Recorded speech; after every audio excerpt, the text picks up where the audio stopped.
Bueno, esto es una creación o recreación de los vinos de antaño, de los vinos ancestrales que se hacían en la época de la colonia y que también se hacían por mi abuelo, fundamentalmente de la variedad Cariñán. Este es un 100% Cariñán, fermentado en las pequeñas tinajas de greda antiguas y que tiene todo el procedimiento, el quehacer manual de la artesanía de la vinificación en tinaja.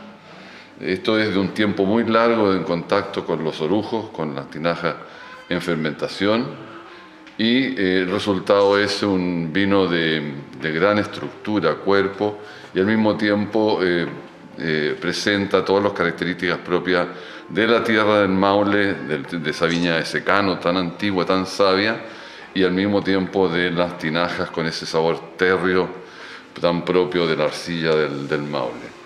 Es un vino que no tiene patrones de comparación con respecto al resto de los vinos nacionales y es una posibilidad de remontarse en la historia, pero al mismo tiempo también es una posibilidad de redescubrir lo que son los vinos primitivos, diría yo, ¿no? Sí. Vinos de ancestro. Es algo que alguien que no sea un conocedor también le guste. Indudablemente, porque provoca placer al tomarlo, él no sabrá por qué, digamos, pero es un vino que no está dentro de los cánones normales de vinos nacionales, precisamente por su origen, por su tierra y por la edad del viñedo, etc. Hay una cantidad de conceptos ahí, pero al mismo tiempo lo más importante es esta de la fermentación en las tinajas de arcilla antigua. Otros vinos están también fermentados en las tinajas, ¿no? Los otros vinos sí, pero en las tinajas gigantes, en las tinajas... esas son las pequeñas tinajas que... Son las pequeñas tinajas que no es un museo, ¿eh? Sí, es una parte muy importante de nuestra bodega, es la parte de la bodega que uno dice es el concepto, es el alma. ¿Ha comprado tinajas antiguas que tenía ahí?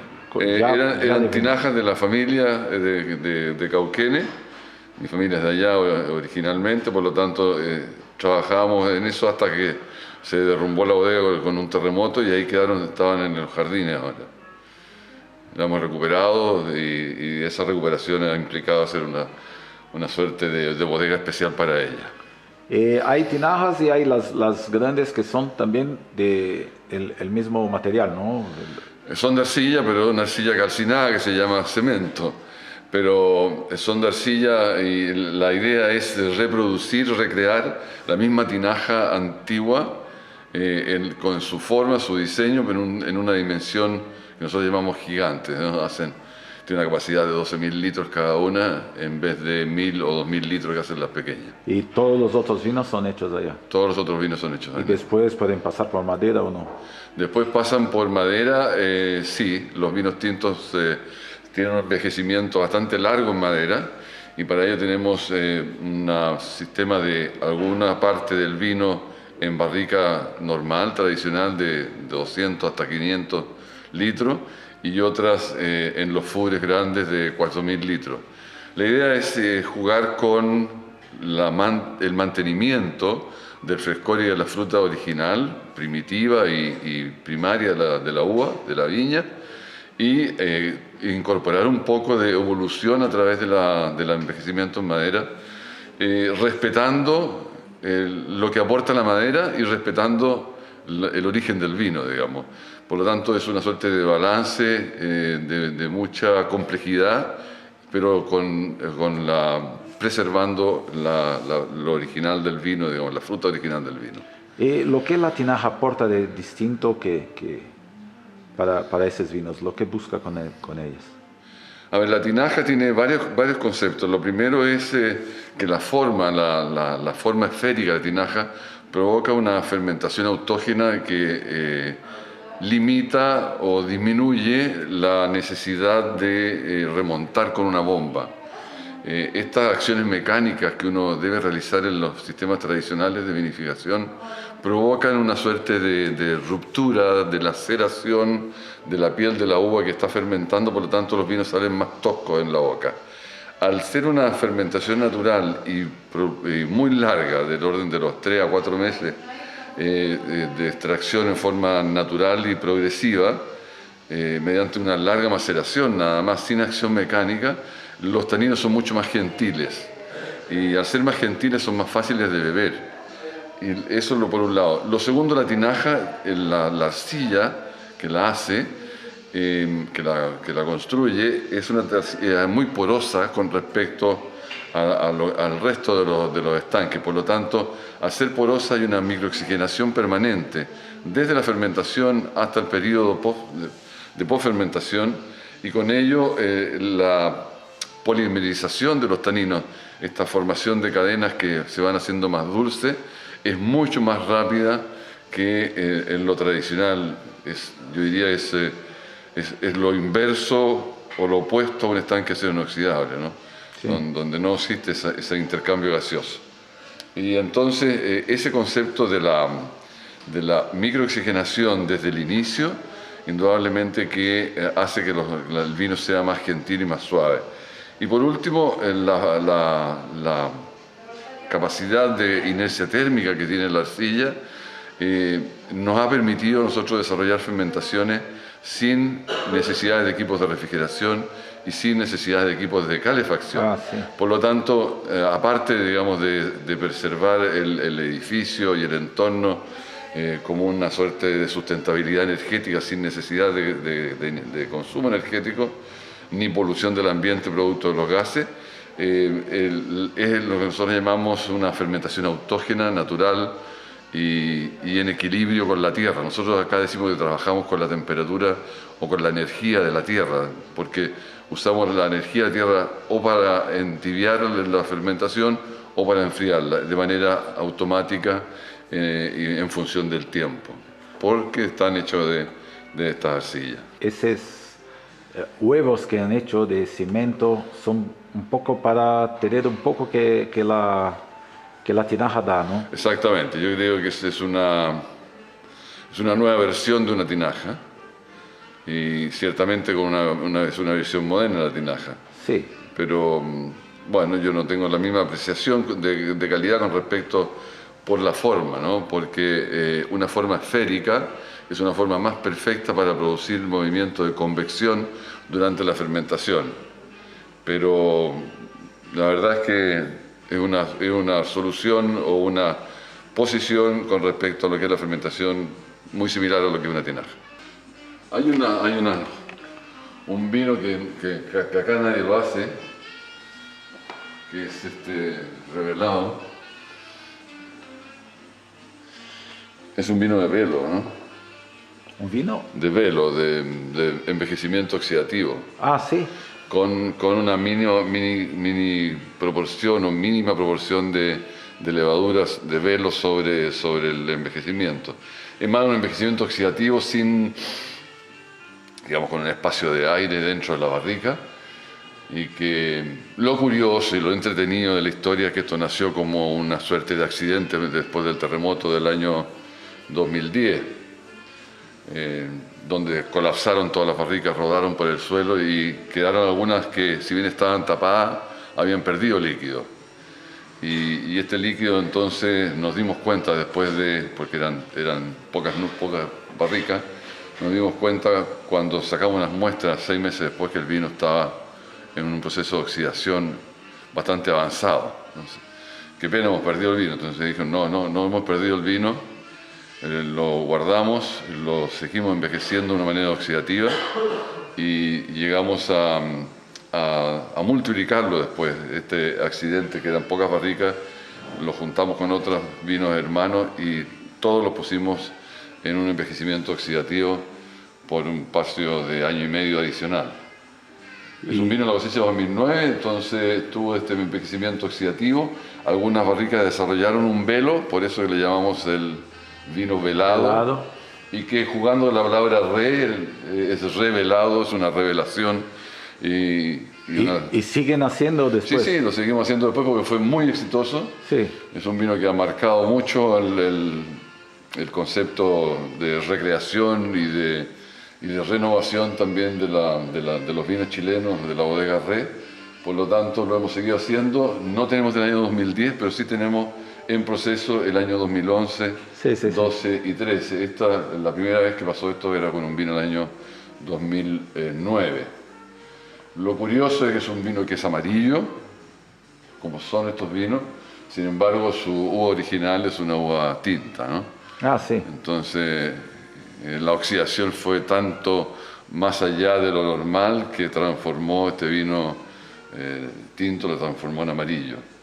Una cosa muy deliciosa y cuando uno degusta con las visitas o con los expertos, los vinos aficionados, es que uno juega con ellos y dice, bueno, adivina cuál es la variedad, porque lo único que le decimos es que partió siendo tinto y terminó siendo amarillo. Sí. Es parte de la revelación. Los nombres son muy... Los nombres Cijañá es muy interesante. Sí, los nombres obedecen a las variedades, ¿no? Porque son vinos de mezcla, a excepción de ese Cariñán que tenemos en forma solitaria. Los demás vinos son de mezcla. Por ejemplo, este es Red Chardonnay. El Red Chardonnay es una mezcla de Chardonnay con Pinot Noir. La pregunta que uno se hace, bueno, ¿por qué? Hay dos razones explicativas. Casablanca es la cuna del Chardonnay de Chile originalmente y hasta el día de hoy es la principal de las variedades plantadas en Casablanca. Eso por un lado.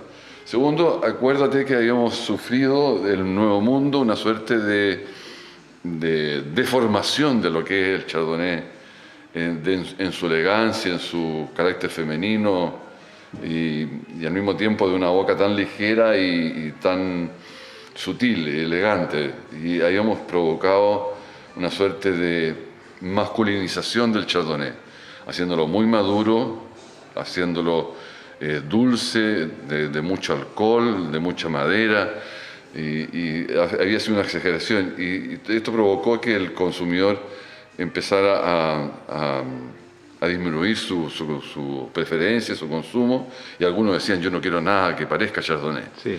siendo que es la reina de las variedades, ¿no? Y entonces nos propusimos hacer un vino como eran tradicionalmente, digo yo, es una suerte de recreación de los vinos de hace 50 años, y entonces, ¿por qué no? Pero al mismo tiempo dijimos, bueno, hagamos un vino que sea con más aristas, que tenga más sabores y una visión que también la gente le haga, que es diferente, no solo al gusto, al aroma, sino también en la vista. Por ello, entonces lo mezclamos con Pinot Noir.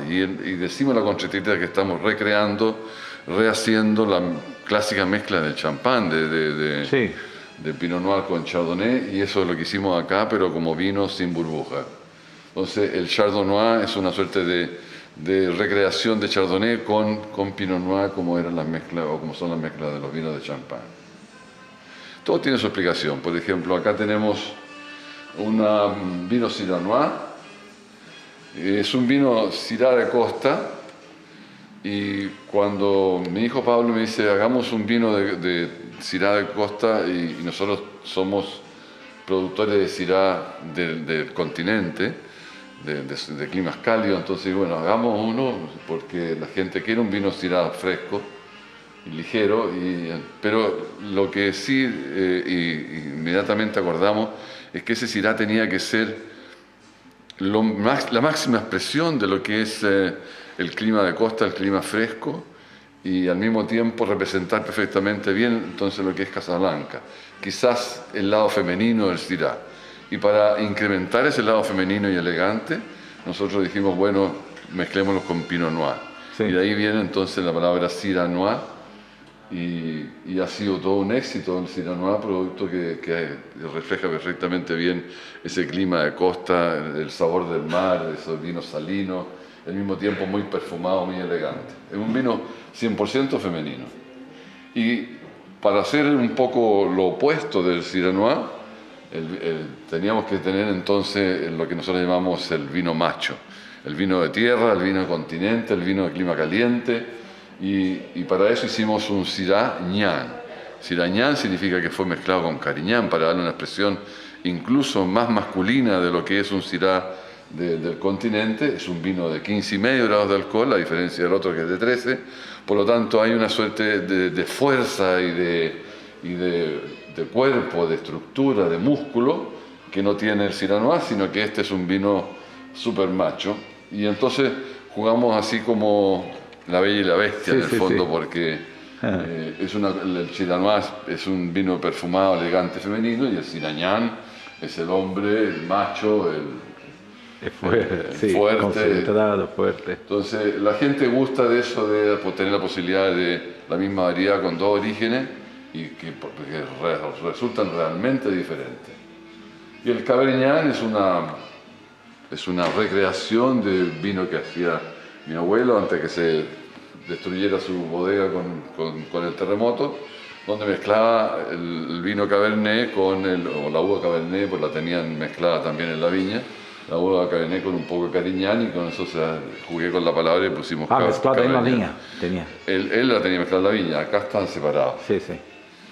Pero mira, mezclar Cabernet con Cariñán es un realzar, es un refrescar lo que es la idea del concepto elegante del Cabernet. Yo diría, esto es una suerte de un Cabernet un poco más salvaje, un poco más primitivo. No por ello es inferior, sino que es una expresión del vino un poco diferente a lo que son los tradicionales cánones de los Cabernet chilenos. Y eso está muy reforzado, digamos, con la frutosidad y la expresión roja y sanguínea que tiene el claro. Cariñán.